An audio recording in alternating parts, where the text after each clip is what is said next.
अगर प्यार सच्चा हो तो लोग बिछड़ कर भी मिल जाते हैं। नित्या की शादी को लगभग 1 साल भी नहीं हुए थे और उसका तलाक हो गया।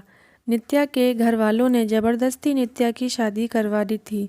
शादी के कुछ 3 महीने बाद ही उसके पति राकेश का व्यवहार बदल गया। वो नित्या से हमेशा झगड़ा करता रहता था। राकेश एक कंपनी में काम करता और रोज़ शाम को देरी से घर आता था क्योंकि ऑफिस के बाद वो दारू पीने के लिए रुक जाता था। घर आकर वो नित्या से हर छोटी छोटी बात पर बहस करता, उसे खरी खोटी सुनाता था। वो नित्या को ये भी बोल देता था कि चली जा तू यहाँ से, मुझे तेरी कोई ज़रूरत नहीं है, बहुत मिल जाएंगी तेरी जैसी। नित्या उसका ये व्यवहार चुपचाप सहन करती रहती। उसने अपने घर पर भी इसके बारे में कुछ नहीं बताया था। वो अपने घर वालों से नाराज़ थी। उन्होंने ज़बरदस्ती उसकी शादी जो कराई थी। नित्या अविनाश से प्यार करती थी और जब ये बात नित्या के घर वालों को पता चली तो उन्होंने ज़बरदस्ती उसकी शादी भी करवा दी।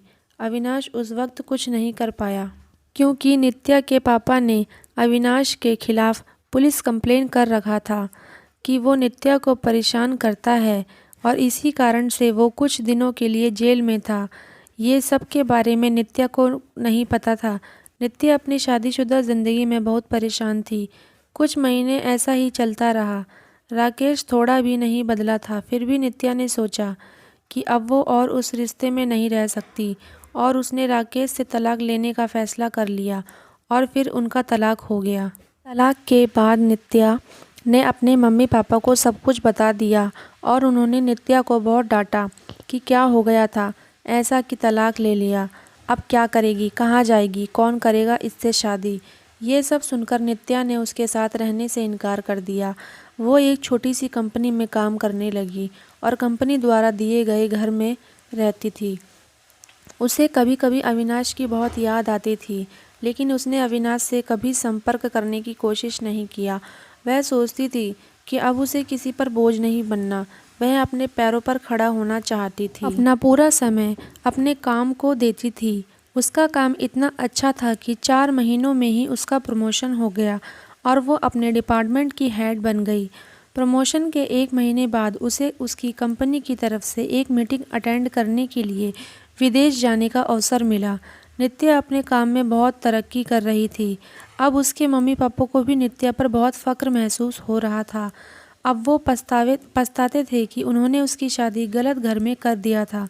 नित्या विदेश जाने की बात से बहुत खुश थी। 4 दिन बाद उसकी टिकट थी। कुछ खरीदारी भी करनी थी। फिर वो अपने ऑफिस के पास एक मॉल में गई। उसे कपड़े और कुछ मेकअप का सामान लेना था। वो मॉल में घूम रही थी, कपड़े देख रही थी कि तभी किसी ने पीछे से उसके कंधे पर हाथ रखा और वो पीछे मुड़ी देखने के लिए और वो बिल्कुल अपने आंखों पर विश्वास नहीं कर पा रही थी।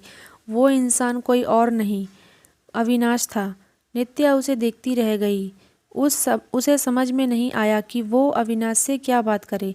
अविनाश नित्या को देखकर बहुत खुश हुआ था। दोनों की आंखों में आंसू के साथ खुशी भी थी। अविनाश ने पूछा, तुम यहाँ अपने पति के साथ हो क्या? नित्या उससे नज़रें चुराते हुए बोली, नहीं। अविनाश ने पूछा, कैसी हो? नित्या उससे बात नहीं करना चाहती थी।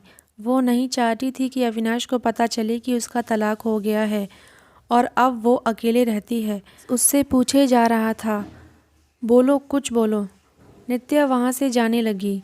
उसने अविनाश को बोला कि मुझे तुमसे कोई बात नहीं करनी, तुम चले जाओ। अविनाश उसके पीछे पीछे जाने लगा।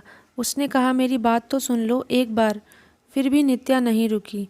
फिर अविनाश ने कहा, तुम्हें मेरी कसम है, एक बार रुक के मेरी बात सुन लो। नित्या क्या करती? आखिर उसके दिल में भी अभी भी अविनाश के लिए प्यार था। वो तो रुक गई। फिर अविनाश ने कहा कि कहीं बैठकर बात करते हैं। फिर वो दोनों मॉल में एक रेस्टोरेंट में गए। अविनाश ने उससे पूछा, कैसी हो? वो बोली, ठीक हूँ। अविनाश ने उसके पति के बारे में पूछा कि वो कैसा है, तुम्हारा ध्यान रखता है ना? नित्या चुप थी। अविनाश ने बोला, क्या हुआ, तुम चुप क्यों हो, कुछ बोलो, तुम्हें कोई परेशानी तो नहीं है ना? नित्या बोली, मेरा तलाक हो गया है। अविनाश को ये सुनते ही एक उम्मीद की किरण दिखने लगी। उसने पूछा, कब हुआ और क्यों? नित्या ने उसे सब बताया। अविनाश ने बोला, फिर अब तुम अकेले क्यों रहती हो?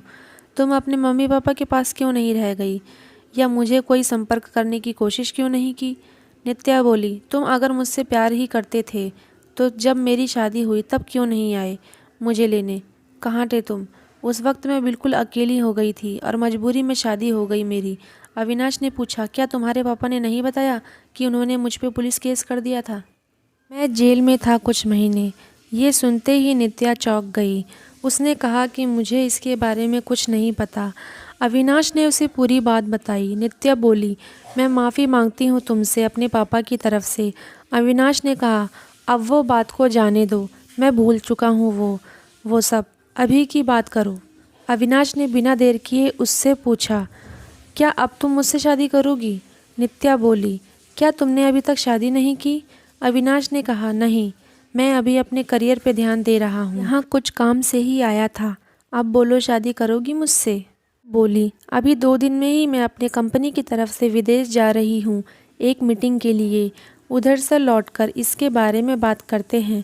अविनाश ने कहा, पहले ही बहुत इंतज़ार किया है, अब और इंतज़ार नहीं होता, लेकिन फिर भी जैसा तुम कहोगी वैसा ही होगा।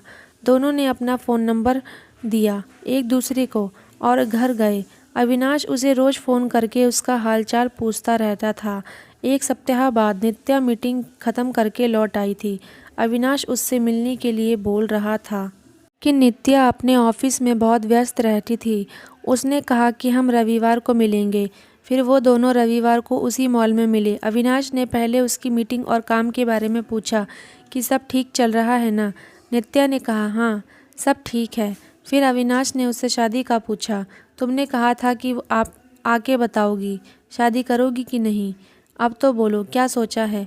नित्या तो अविनाश से प्यार करती ही थी और अब उसे मौका मिला था अपने प्यार के साथ पूरी ज़िंदगी बिताने का। उसने हाँ कह दिया। बहुत खुश थे। नित्या ने अपने घर पर अविनाश के बारे में सब कुछ बता दिया था और इस बार उसके घरवाले उसके इस फैसले से मान गए, क्योंकि पहले उनसे एक गलती हो चुकी थी। अब वो फिर से अपनी बेटी को तकलीफ़ में नहीं देखना चाहते थे। 1 महीने बाद उनके परिवार ने उनकी शादी करवा दी। अविनाश ने अपना खुद का एक बिजनेस स्टार्ट किया था, तो अब नित्या उसके साथ उसके बिजनेस में हाथ बटाती थी और वो दोनों खुशी खुशी हमेशा के लिए एक साथ हो गए। आपको कहानी कैसी लगी कमेंट्स करके ज़रूर बताएं, और अच्छी लगी हो तो वीडियो को लाइक, चैनल को सब्सक्राइब ज़रूर करें। And thanks for watching.